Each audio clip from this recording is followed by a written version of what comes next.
Assalamualaikum warahmatullahi wabarakatuh.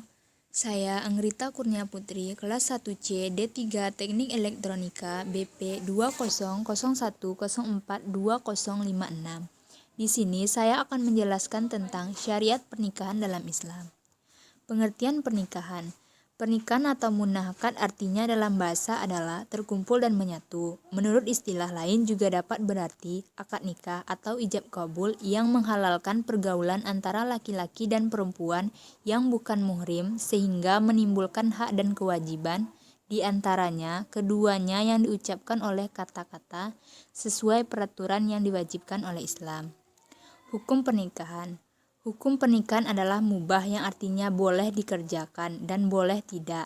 Akan tetapi, hukum pernikahan dapat berubah menjadi sunnah, wajib, makruh, dan haram. Semua itu tergantung kondisi orang yang akan menikah tersebut. Yang pertama, sunnah. Hukum pernikahan sunnah apabila orang yang akan menikah tersebut mampu menikah dalam hal kesiapan jasmani, rohani, mental maupun material dan mampu menahan perbuatan zina walaupun dia tidak segera menikah. 2. Wajib. Hukum pernikahan wajib apabila orang yang ingin menikah tersebut ingin menikah, mampu menikah dalam hal kesiapan jasmani, rohani, mental maupun material dan ia khawatir apabila ia tidak segera menikah maka akan terjadi zina. Makruh. Hukum makruh apabila orang yang ingin melakukan pernikahan tersebut belum mampu dalam salah satu hal jasmani, rohani, mental maupun material dalam menafkahi keluarganya kelak. 4. Haram. Hukum haram apabila orang tersebut bermaksud untuk menyakiti salah satu pihak dalam pernikahan. Hukum-hukum pernikahan. 1. Pengantin laki-laki. 2. Pengantin perempuan. 3. Wali. 4. 2 orang saksi laki-laki. 5. Mahar. 6. Ijab dan kabul atau akad nikah. Tujuan pernikahan. A. Untuk memenuhi tuntutan naruli manusia yang asasi. Pernikahan adalah fitrah manusia, maka jalan yang sah untuk memenuhi kebutuhan ini adalah dengan akad nikah. B. Untuk membentengi akhlak yang luhur dan untuk menundukkan pandangan. Sasaran utama dari disyariatkannya pernikahan dalam Islam diantaranya adalah untuk membentengi martabat manusia dari perbuatan kotor dan keji yang dapat merendahkan dan merusak martabat manusia yang luhur. C. Untuk menegakkan rumah tangga yang islami. Dalam Al-Quran disebutkan bahwa Islam membenarkan adanya talak. Jika suami istri sudah tidak sanggup lagi menegakkan batas-batas Allah, maka dibolehkan bercerai. D. Untuk meningkatkan ibadah kepada Allah. Dari sudut pandang ini, rumah tangga adalah salah satu lahan subur bagi peribadahan dan amal soleh serta berhubungan suami istri pun termasuk ibadah. E. Untuk memperoleh keturunan yang soleh. Tujuan pernikahan diantaranya adalah untuk memperoleh keturunan yang soleh, untuk melestarikan dan mengembangkan Bani Adam. Hikmah pernikahan. A. Menjadikan hidup lebih tenang dan tentram. Menikah memiliki banyak sekali keutamaan, yaitu memberikan ketenangan dan ketentraman dalam hidup. B. Dijauhkan dari perbuatan maksiat. Untuk mencegah dari perbuatan maksiat adalah dengan melakukan pernikahan. Dengan adanya pernikahan, maka seseorang akan bisa merendamkan naluri seksualnya ke jalan yang halal dan diridhoi oleh Allah. C. Pernikahan jalan terbaik mendatangkan keberkahan.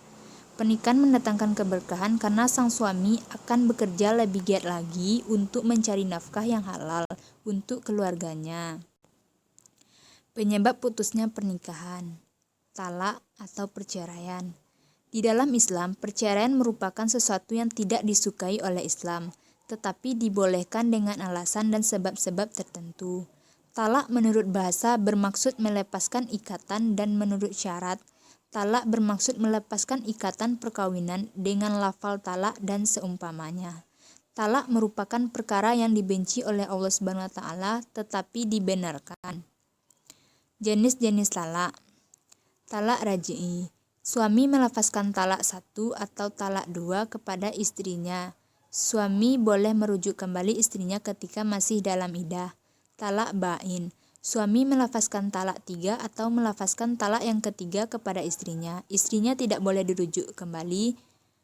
Si suami hanya boleh merujuk setelah istrinya kawin dengan orang lain. suami barunya menyetubuhinya setelah diceraikan suami barunya dan telah habis iddah dengan suami barunya. Talak sunni. Suami melafazkan talak kepada istrinya yang masih suci dan tidak disetubuhinya ketika dalam tempo suci. Talak bid'i. Suami melafazkan talak kepada istrinya ketika dalam haid atau ketika suci yang disetubuhinya. Talak ta'liq, yaitu suami menceraikan istrinya bersyarat dengan suatu sebab atau syarat. Apabila syarat atau sebab itu dilakukan atau berlaku, maka terjadilah perceraian dan talak. Iddah. Iddah adalah waktu menunggu bagi mantan istri yang telah diceraikan oleh mantan suaminya, baik itu karena talak atau diceraikan, ataupun karena suaminya meninggal dunia yang pada waktu tunggu itu mantan istri boleh melangsungkan pernikahan kembali dengan laki-laki lain. Lamanya iddah bagi perempuan. Perempuan yang masih mengalami haid secara normal iddahnya 3 kali suci. Perempuan yang tidak mengalami haid lagi atau menopause atau belum mengalami sama sekali iddahnya 3 bulan.